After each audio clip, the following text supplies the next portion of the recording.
Hey, and welcome back to RockVox. And today we decided to flip the script a little bit and answer some of our viewers' questions. We found some really cool questions that we thought would make good video topics. So please also post more of your questions, and we might do more of these in the future.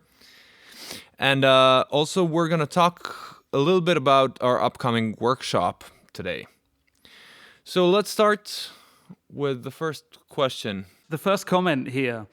Awesome video, you big goats. Yeah, for the uninitiated, I understand goat to mean greatest of all time. It could well be that we're being quite literally called farm animals, but I'm just going to choose the first interpretation. And so I have a lot of doubts how I can distinct from they're working on some similar sounds like twanged, neutral, reduced density edge. Perhaps you could make a video about some troubleshooting on identifying modes that has similar sounds. By Nathaniel Noga. I'm guessing that's how you read that. I think the most logical place to start with this is to sort of give some sound examples.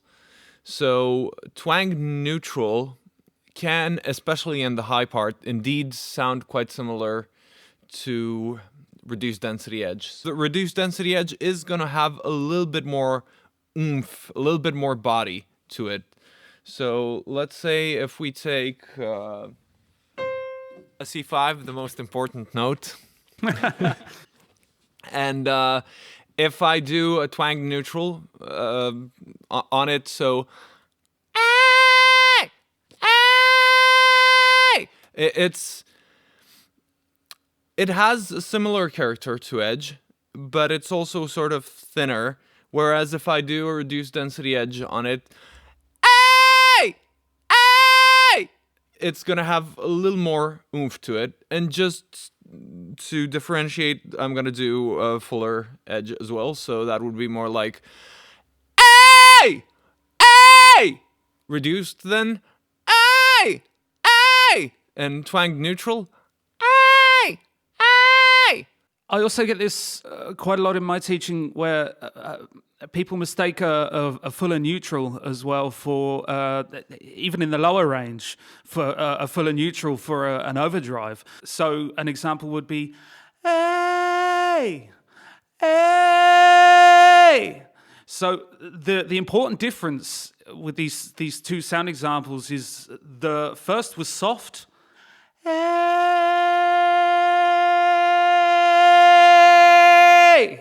and I just increase the volume, and there's a certain moment where you can hear the metallic sound start. And if you're working especially close to this part, it can be difficult to distinguish where the overdrive begins and where the neutral stopped. In reality, for most situations, if you're singing around this volume, it won't really be all that important to be 100% certain. Usually you can be a little bit flexible with your vowels around this range, even if you're a little bit in the metallic area or just a little bit below. It generally won't make much difference. It's more when you get to 5, 6, 7 in the loudness that you should really be more precise. For this topic, I'd add just one more little thing. There are always certain checks that you can do. So, for example, if you're in twanged neutral, and in the high part, that's often going to actually be falsetto neutral. The thing you can do is try to take that same quality down in pitch and see if it happens to break at some point. So if I go with that, and if I go lower,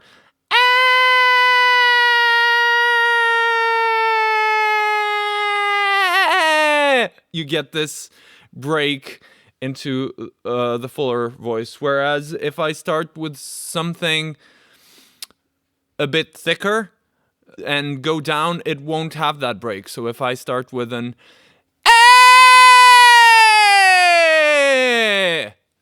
that will just, go straight down. You could also not break with the other one and have sort of a smooth transition from the but it requires a bit more, precision and concentration. Also, you could take falsetto very low. Yeah. Like you could go, and just to break into that. So it is falsetto, but also it's not very likely that anyone will want to sing in a falsetto that low. So this one's a question from Simona Silvestro. And the question is, what about a very strong and powerful head voice that can be confused with chest voice? Sometimes I sing in head voice, but people think I'm singing in chest. So as we talked in our registers video, and explaining what these classical terms like chest voice and head voice can mean in CVT, there are several different things that people could mean by head voice and chest voice. So, it's a tricky question to answer because some people just mean high pitch when they say head voice. So I think that's a difficult one to answer without getting a precise answer on what the person means by head voice. But I actually think it kind of ties in to the question that we've had from Nathanael, hearing the difference between that twanged neutral, which some people can feel sounds similar to edge.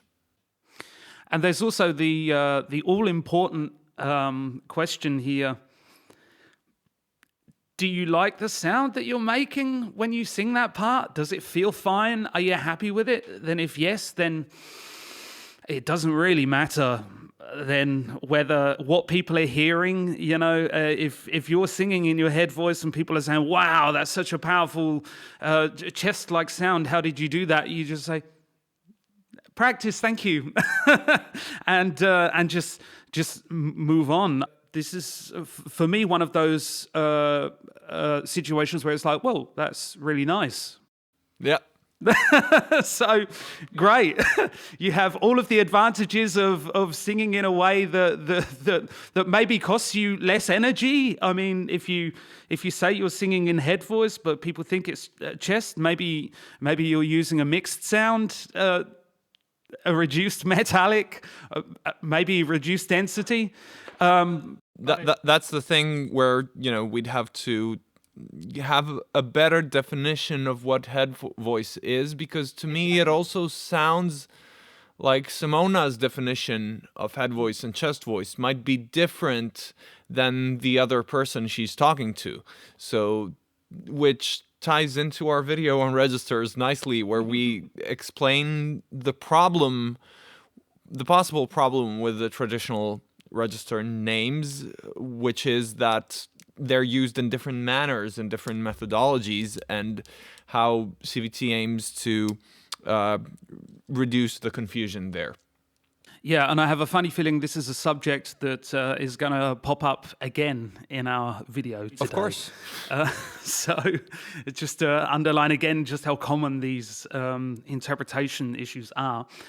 Sometimes the absolute best solution can be to get a real-time, you really need a real-time sound example to work with and to interpret what's going on. And if you happen to have any questions like this where you'd like to produce a sound example and get our opinion on what it might be, we have an event coming up on the 8th of May, an online event. Did you like that segue, Ivan? Yes, absolutely. Perfect transition. I was actually preparing to talk about that now, but that was fantastic. Yeah, so we will be organizing a workshop. We will give a short hour-long presentation of CVT, and we will then do 4 coaching sessions, 15 minutes in length, and then do a question and answer. And that will be on Sunday, the 8th of May. The participation price will be €32. And if you would like a coaching session in the workshop, that will cost €52. And to register for that, you would need to contact us directly. The passive participation, where you don't have a coaching, can be booked over our next announcement. We have a website. Yes, for all things Rockvox related, you can go to www.rockvox.info. So Sunday, May 8th, the time is 6 p.m. Central European summertime. On our website, it will actually, I believe, convert into whatever your time zone is. So you can see there on the booking page what time that will be for you. It will be super exciting. We will go through a general overview of the whole CVT method. Then you will also see us working with singers to help them solve their issues. So I think it will be super informative and super cool way to get to know CVT and the way we work in coaching sessions. Book them while you can. They're selling like hotcakes. I don't know. How do you close up something like this? Yeah. Well, book them while you can. They might sell like hotcakes because we still didn't start selling. If you want to take part in that, we would absolutely love your support. And yeah, we'll see you there. So the next question comes from Samuel Novota, or Novota probably. Says, I loved the video. Thank you, Sam. Just thought I should let you know. I think sooner or later you're going to run out of ideas for technique of phonating. So I would really like to hear what it is that a dude can be considered a good singer and how to train that. I mean, stuff such as rhythm, harmonizing, being always ready to sing, stuff that is important for gigging. Okay, so of course, we could make an entire channel out of content that answers those questions. Actually, more than one channel. Like, you could separate it into different topics and do a channel for each. So, in general, I will say that what every singer needs is a couple different things. One is technique, not necessarily in the order of importance. So technique, that's the thing we focus most on this channel. And the question is always, how much technique does a singer need? The answer to that is also not universal. So the answer is it depends on what you aim to do. So you need enough technique to be able to pull off well in a dependable and sustainable manner, whatever it is that you want to sing, so that you don't get hoarse after your first gig on the tour and have to cancel the rest and so on. So you have to have a good enough technique for what you are trying to accomplish. So then something that ties in with the technique, which I find is often overlooked, is physical strength and stamina, to be able to support, especially if you are doing technically demanding stuff. So a lot of powerful high notes, it will require some muscle to be able to pull that off, and especially core muscles. So we've talked about support muscles, I guess, but abdominal muscles, quadratus lumborum, and lats, latissimus dorsi, would be a really good places to focus on. So that's all basically under technique, I would say. The next step, I would say, is interpretation. So being able to make your audience feel an emotion that you want them to feel. So finding ways of interpreting a song in a meaningful, deep way. And there are techniques to work on that. Of course, if we go into each little point right now, it's going to take way too much time.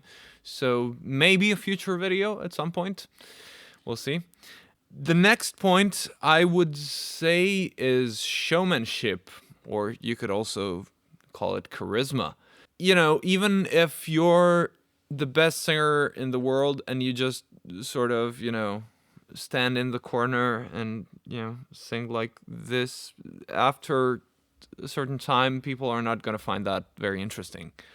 So you're going to need to work on your stage performance. It doesn't have to be super fancy. You don't have to have elaborate dance moves, but you need to have something that is interesting to people.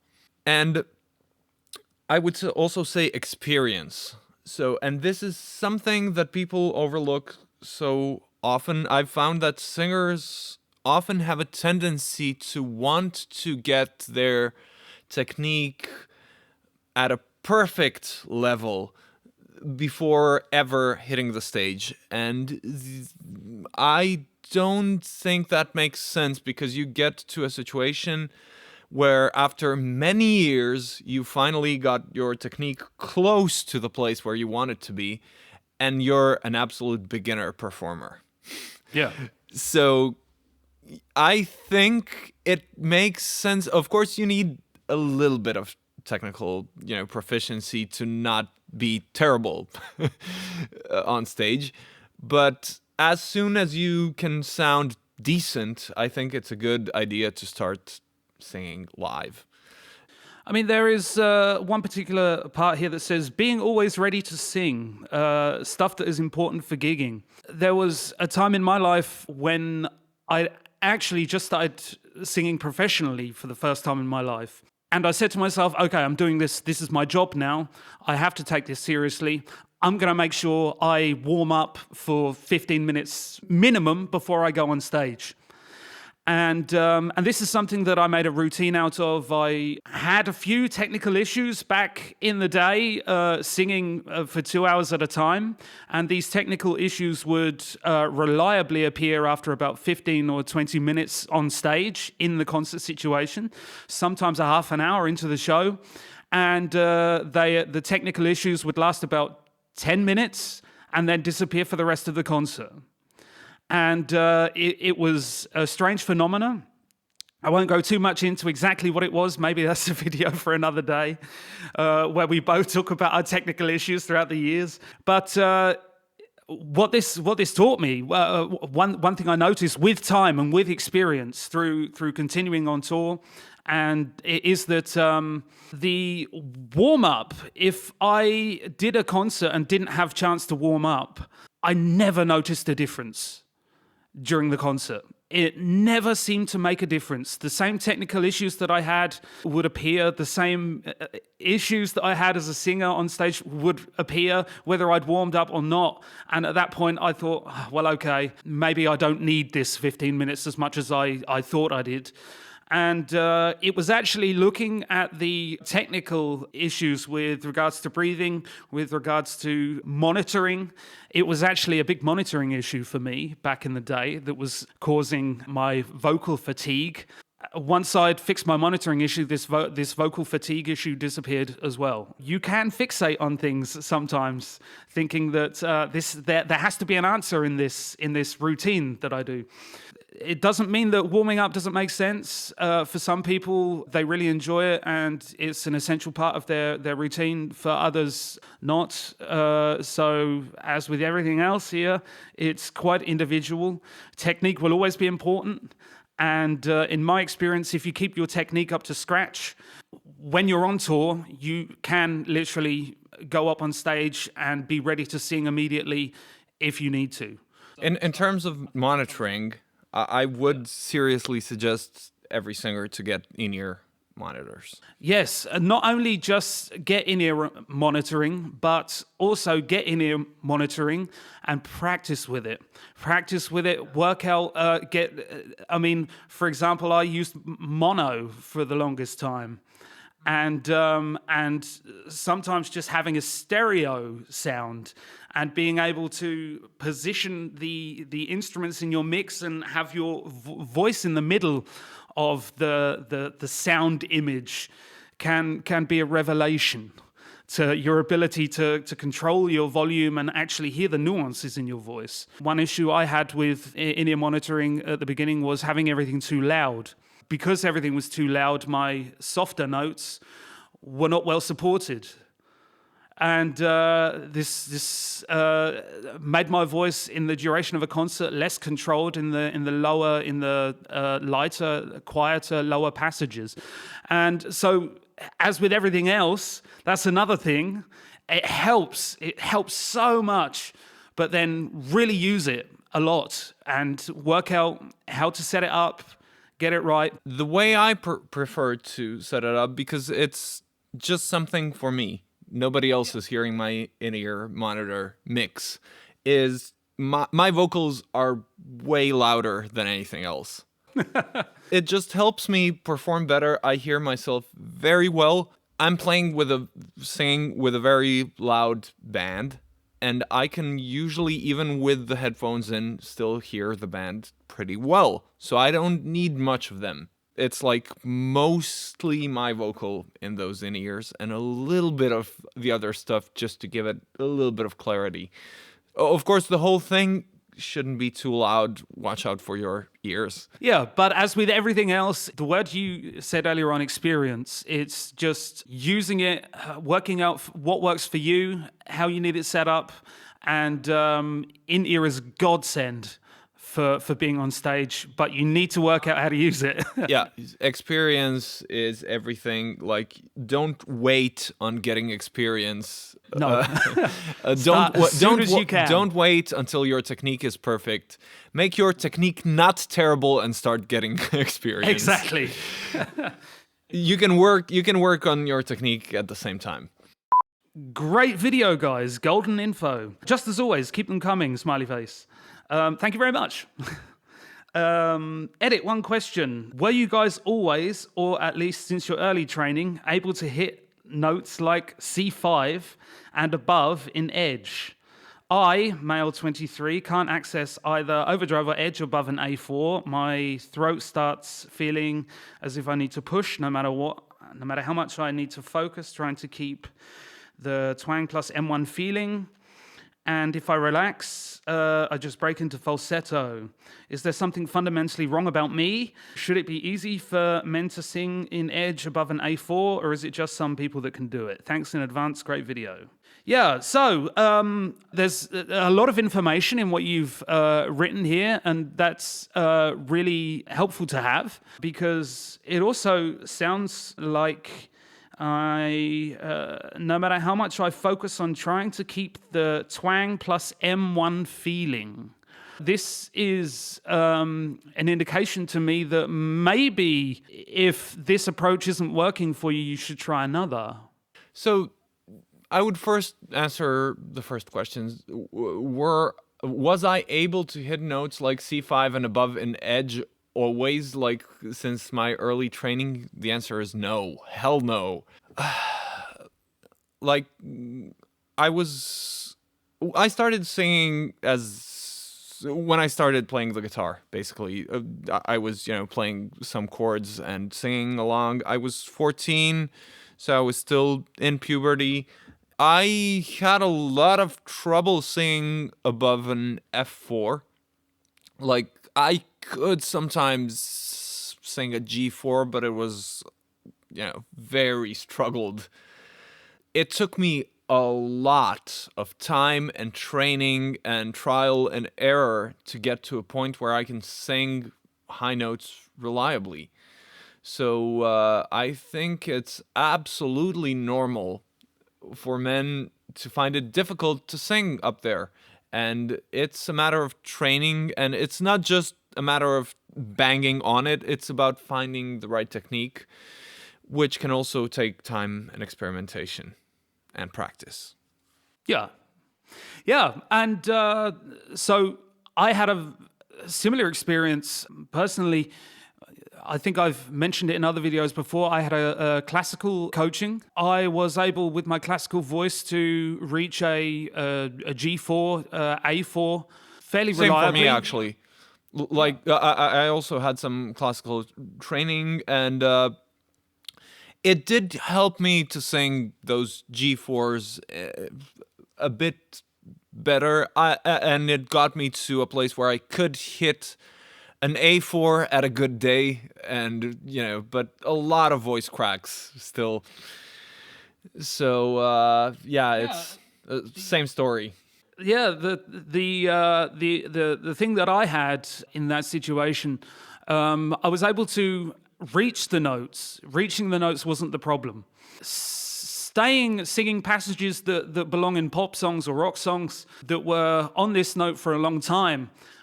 Something like Hotel California back in the day was absolute torture for me because I was singing in a way that just made me really tired. Too Much Love Will Kill You from Queen. The entire chorus is pretty much on a G4 the whole time. And that used to absolutely tire me the hell out. Yeah, it was only adjusting my technique, actually changing my technique to something less classical in my situation that made those songs easier for me to sing. Which also brings us a little bit back to the M1 feeling that you mentioned. If you're focusing on one specific thing and making sure that stays the same every time, maybe it's a sensation, maybe it's a feeling, maybe it's a sound. If the approach isn't working for you and you're getting the feeling I'm pushing, then I would suggest that it's not something that's going to lead to success. Taking a different approach, I think, would be a better route. To sing the part you need to sing in a lower key, maybe to begin with. Vary the volume then in that lower key, and then gradually work your way up. This is a variation on the 21 steps and the golden exercise, and then work your way up. You may well find that this specific focus on M1 and twang was that what was holding you back? It could be. Give it a try. I would say, the aim would be to do it in M1, but it could be that you're associating a feeling with it that is not helpful. I would also like to plug here that we do individual lessons, and a lot of what we often do with singers is helping them reach higher notes in a fuller sound. You can shoot us an email if you need help with that. Says, I'm confused by CVT. So with the modes, does it mean you can only do them sounds in that particular mode? Does it effectively mean that to sing a song from start to end, you may end up switching in and out of all the modes? As an example, overdrive, you say the e and o sound. Is that the complete limits of overdrive and you can't sing anything other than phrases with e and o? Good question. Really good question. So, does it mean you can only do those sounds in that particular mode? Yes. Does it effectively mean that to sing a song from start to end, you may end up switching in and out of all the modes? Yes. Very often you will hear all four modes within one song, but there will be certain tendencies that certain singers have. An example, you say e and o sound, is that the complete limits of overdrive? Well, I mean, you can also, there's a little bit of leeway, so you can sort of also do something between an e and o. So if I have e, oh, I can also do sort of an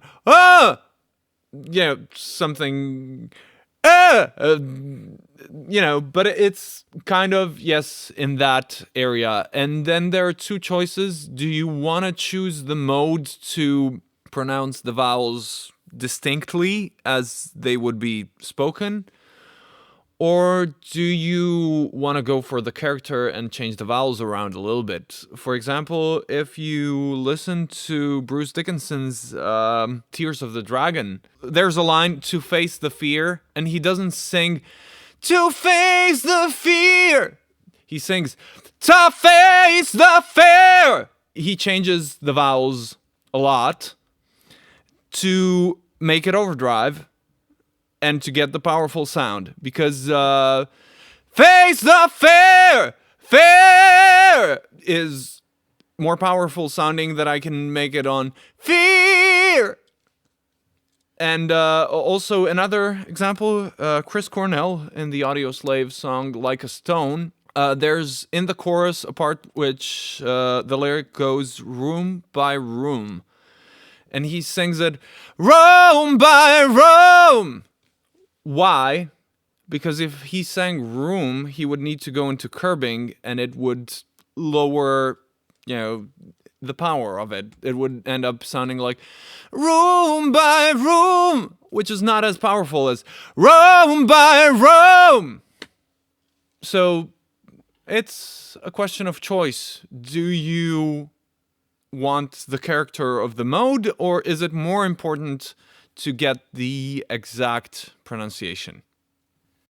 From Hellish Singh. Hey guys, great video and great demonstration of the technique you speak of. I was wondering, is everybody able to learn this particular technique? I discovered CVT a year ago. I'm a 24 light tenor. All my life I've only been able to produce powerful metallic sounds above A4 by pushing a lot. But I always felt that's really inefficient, since it makes my voice really tired and it's like I'm stuck in a really held back curbing mode. The problem is that every time I try singing above A4 and overdrive or edge, I can't seem to do it. My voice just breaks and the sound becomes airy instead of ringy and metallic like yours. And my body really wants to apply that push in order to get some air support and volume if I try any sound above A4. What exercises would you recommend for a singer that's stuck in curbing mode? Is my age a factor? Am I perhaps too young and my voice isn't fully developed? Is it real that any male can learn how to belt above G4 in edge metal? Or that means that A4 is the top of my metallic range and I should transition into something like neutral without air, or like a twangy falsetto above A4. Thanks in advance. You guys are great. It's difficult to answer a question like this without going into a full-on one-on-one coaching session, which is something I would recommend. There are a lot of, if you just have a quick scan through, I can see at least 4 question marks here in this one question. I would say answering quickly, it sounds to me like there's an underlying support issue. That if you're finding yourself stuck in a curbing-like quality, I think it could also be related to the sound color. You say here, I'm a light tenor. I don't know if that means that you're classically trained or not, but with a sound color that's very dark, you will tend, the higher you go up in the metallic range, to at some point start to get a curbing-like character. It's just the nature of the beast. And yeah, so it could be a sound color issue. I think the golden exercises are going to play a large role in solving this issue. The question is everybody able to learn this particular technique? I would say yes. It's one of the CVT philosophies that everyone can learn the technique. It's interesting that A4 is mentioned again, which we've already had today in our video. And it's a note that you often hear with male singers, like G4, A4 area. A lot of male singers quote as, the part where it sort of all gives up and starts failing. And, even that is sort of pushed, which also reminds me of my younger days. He asks, is my age a factor? And I just mentioned my younger days. I would say no. I think it's just a matter of technique. So if anything, it should be easier if you're younger. Perhaps too young and my voice isn't fully developed. Well, you're not 12, you're 24. So yeah. Can any male learn how to belt above G4 in edge? I would also say yes. Does it mean that A4 is top of my metallic range and I should transition to something like twangy falsetto above A4? No. So just to quickly answer the questions, and as Aaron said, taking a lesson with one of us could be a really good idea to help you further with this. I'm trying to learn the essential difference between curbing and reduced density overdrive edge. It seems that they all share the held back quality, along with tilted larynx. And they all sound like what many people would identify mixed. So that's a really good question, especially if someone has been, familiar with CVT before the addition of density. Most of the reduced density metallic sounds were just called curbing back in the day. Curbing was all the reduced density metallic sounds. They all do share the held back quality. The difference is, though, that reduced density overdrive and edge have this slightly more open character. We sometimes say that curbing is restrained, while reduced density overdrive and edge are contained. So maybe an example would be like if I take a curbing note, it could be something like and it's got this very restrained quality to it. And reduced density edge would be more like hey, hey, hey. It's a bit more open. So sometimes we have these hats to explain this. So curbing is sort of like, a hat above your head, like it sounds sort of closed, and then the reduced density edge and overdrive are sort of more open. Hey, hey, and then there's no hat for the full hey, hey. That's a quick one with sound examples. Do you have anything to add to that? No, I don't think so. It says here, and they all sound like what many people would identify as mixed. Maybe. That's all I can really say to that. Yeah, it was actually under our video on mixed voice. So if you're wondering why I'm saying maybe, just go and check out our mixed voice video. So just to remind you all once again, we have a workshop coming up Sunday, 8th of May, 2022. But if you're watching this video after that date, please do check out our website. Our website, rockvox.info. And we might have a new workshop coming up, so you can find the info there. Sunday, 8th of May, 2022. 6 p.m. Central European time. But on the website, if you click on the workshop button, you can get info for what time that is in your time zone. It will be a presentation of the complete vocal technique method. So we will, in a condensed form, go through all of CVT. We will also be teaching. So active participants, we will have 4 15-minute coaching sessions that you can also apply for. Then we will do a little bit of Q&A. So thank you very much for watching.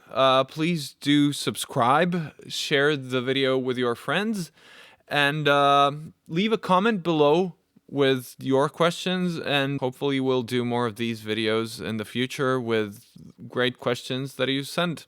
Thank you. Have a great Easter.